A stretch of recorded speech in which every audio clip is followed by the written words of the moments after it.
Domingo, mangigan tayo iti Ebanghelyo, mainaig, iti pakayarigan, iti trigo, ken iti ruot. Tinapalamo sa Domingo, nagigan tayo mo iti pangaring, iti pangaring, iti agmula. The parable of the sower. Nga mayari nga po, nga ti agmula, ti manalon, kaging mula ti bukel, ket awan sa bali ti Diyos. Ket tarigagay nga maimula, iti bukel, ti kinaimbag, kada tayo. Dahil lang, kada tayo ako, kaan amin, ket tarigagayan nga awaten, dahil ang kinaimbag, nga maimula, kada tayo ti Diyos. Ebanghelyo tapta Domingo, mangigan tayo, iti pangaring, iti trigo, ken iti ruot. Kinasaway kong sa tinigayen, nga iti panakaymula iti bukel, iti trigo, ken adamit iti panagtubo, iti ruot. Kada ito'y, iti ladawan na, nga adda iti kinasayaan, ken kinanakes ilubog. Nga iti pangaring, kunana nga rod, nga iti trigo, ken ipagpagarog da nga nasaya at laing tinaimula a bukel. Ngem apay nga adda iti ruot nga nagtubo. Isu nga kuna dagiti adipel matantandanan kuna dagat ako. Kaya't mo kadingin kamparuten ti ruot. Kaya't kuna na iti amo. Kaya't kuna na saan amangan no may raman maparot tagiti trigo na paruten yung tiruot. Bayan niyo nga gidan dumakkel ti trigo kay tiruot. No dumanong ti panagani ibagak to kadagiti agani no unaenda na paruten dagiti tiruot sa naripeten ngay po. Kung pasan na anyenda dagiti trigo ket idulin na ti kamali ko. Dahil nga panggari kang sa kagayag mo kay Kristo, iladawan na garon kada tayo, nga ti Diyos wen pudno nga naanos. Kung nagaron kisan mo, na ibag ken mamakawan ti Apo. Nga may palpalagin maggaron kada tayo, nga ti Diyos wen na ibag ken mamakawan. Mas founded nga nalintek ti Diyos. Usakang sa kagayag, uray na tayo ti Diyos. Kahit haantay kong magaron nga sayangin, dagiti gundaway, itin na katatayo. Kinawis, ti panagsubli tayo, kinkwana. Tagamin, kuna tayo at dati pagpatinggaan na iti amin. Uray ti kinaanos, kinaimbag ti Diyos. Kuna na, bayan niyo, ngagitdan na dumakil, ti trigo, kinruot. No, pagton panagani, ket unaen niyo parutin ti ruot nagpeten ken ipuuryon to. Kaya tikit palagit kada tayo sa tigigiyen na ti Diyos na ibag ken mamakawan na anos kada tayo ngem nalinteg ti Diyos ang mamukom kada tayo. Tiday kaya Domingo sa tigigiyen, tayo man doon ikarkararag tayo. Tiday kaya Domingo, ket hindawdawat nga Apo Bispo, ti panakaibasa, iti may sa pastoral letter, and a call to prayer. Kapanan, nagiti agraira, na mapaspasama, iti pagilihan tayo. Dati Apo, ket surat, nagiti Obispo, ket nga idaulwan, awan sa bali, our acting president, awan sa bali, Most Reverend Pablo Virgilio de is of acting president is PCBCP. Kaya kung man Apo ibasa na ito a pastoral letter. Sow for yourselves justice, reap in mercy. Break up for yourselves a new field, where it is time to seek the Lord till He comes and rains justice upon you. Dear fellow Filipinos, a few days ago, we received a letter from His Eminence, Charles Cardinal Maung Bo, Archbishop of Yangon, Myanmar, and President of the Federation of Asian Bishops Conferences. It was an ardent request for prayers for Hong Kong on account of the signing into a law of a new National Security Act. Explained in his letter how this new law poses threat to the basic freedoms and human rights of the people of Hong Kong, and how it potentially undermines especially their freedom of expression. Apparently, the Chinese government assures the people of Hong Kong that they have nothing to be afraid of as long as they don't get involved in any activity that threatens national security. Why does this sound eerily familiar to us Filipinos? Because we are in a similar situation. And so while we responded with an assurance to His Eminence, Cardinal Bong, that we would join him in praying for the people of Hong Kong, we also asked him to pray for the Philippines, explain why we are seriously in need of prayers as the people of Hong Kong. Like them, we are also alarmed about the recent signing into law of the Anti-Terror Act of 2020. We are still in disbelief upon the manner in which the contentious anti-terror bill was fast-tracked and approved in both houses of Congress, while the whole country attention was focused on COVID-19 pandemic. They didn't even seem to care that many of the people they represent were against it. Lawyers, associations, the academy, the business sector, the labor groups, the youth organizations, the NGOs, political movements, faith-based communities, and even the Bangsamoro government. The dissenting voices were strong, but they remained unheeded.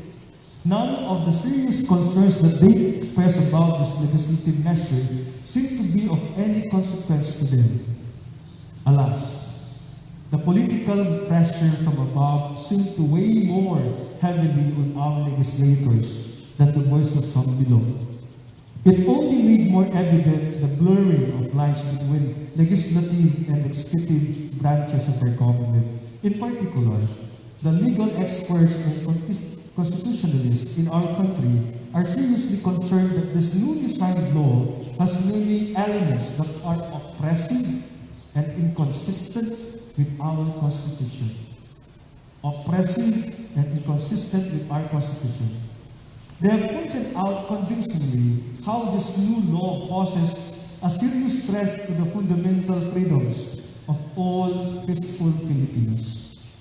And yet the people in government and their allies have dismissed these fears as unfounded. The assurance that they give sounds strangely parallel to that which the Chinese government gave to the people of Hong Kong. Activism is not terrorism. Activism is not terrorism. You have no reason to be afraid of if you are not terrorists. We know fully that it is one thing to be actually involved in a crime and another thing to be merely committing suspected or accused of. Have we not heard of people active in social advocacies who are accused of being communists? Have we forgotten the bishops' first religious work included among those falsely charged by the Philippine National Police with crimes of sedition and citing to sedition? Are we not aware of the thousands of people who have been killed in police operations on the basis of mere suspicion of involvement in criminality and illegal drugs? Have we not followed the news about Senator Laila de Lima, who continues to languish in jail only also on the basis of their allegations? Have we not heard of media personalities being harassed by multitude of criminal charges? Have we not felt the chilling effect of the closure of the country's biggest broadcast network, the ABS-CBN, after being denied renewal of its franchise? Is it not evident to us how this pattern of intimidation creates an atmosphere of detrimental to the freedom of expression in our country? In the midst of this bleak political landscape, we draw consolation from the groups of lawyers and ordinary citizens that have filed petitions before the Supreme Court, questioning the constitutionality of the newly signed law. Will the highest level of our judiciary assert its independence, or will they too succumb to political pressure? The return of warrantless detentions through this new law cannot but remind us of the initial moves in 1972 that eventually led to the fall of democracy and the rise of the dictatorial regime that terrorized the country for 14 years.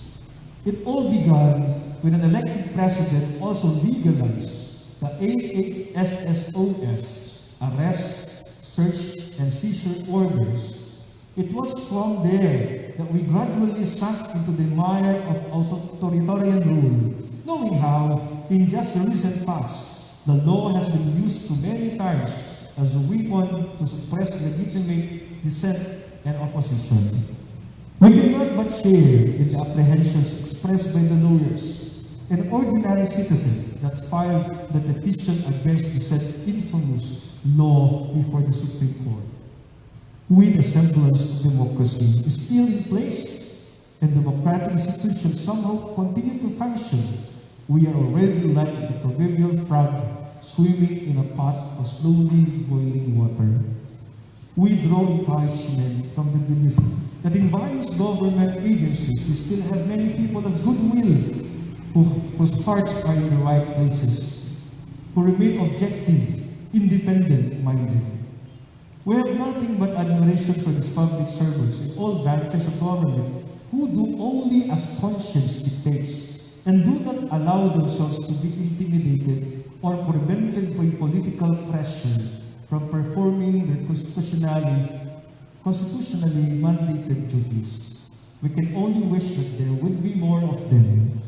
They are an important element to the strengthening of our government institutions and are essential key to a stable and functional democratic system. Allow us then to end this letter by inviting you to pray with us. Be with us, O Lord our God, as we continue to face the ravages of the COVID-19 pandemic, as well as the recent political developments that have deeply divided our country. You know how desperately we need to be united in order to fight a common unseen enemy that has caused a lot of sufferings and uncertainties, widespread infections, an overwhelmed healthcare system, loss of jobs, hunger, losses in business, and loss of lives. We pray for our public servants, our people in the government, especially those among them who remain upright and continue to be motivated by a genuine sense of duty and love for country. Protect them, Lord. Give them the courage to stand their ground on the side of truth and justice. May the crisis brought about the pandemic bring about conversion and change of heart in all of us. May it teach us to rise above personal and political loyalties and make us redirect all our efforts towards the common good. May we be guided by your Spirit to respond with mercy and compassion for the poor, the disadvantaged and the most vulnerable sectors of our society. For we know that what we do for the least of our brothers and sisters, we do for you. Amen. For the Catholic Bishops' Conference of the Philippines, Most Reverend Pablo Villaverde, D.D., Bishop of Caloocan, Acting President, CDCP, please of our legal count number 216.220. Amen. Tumakbo.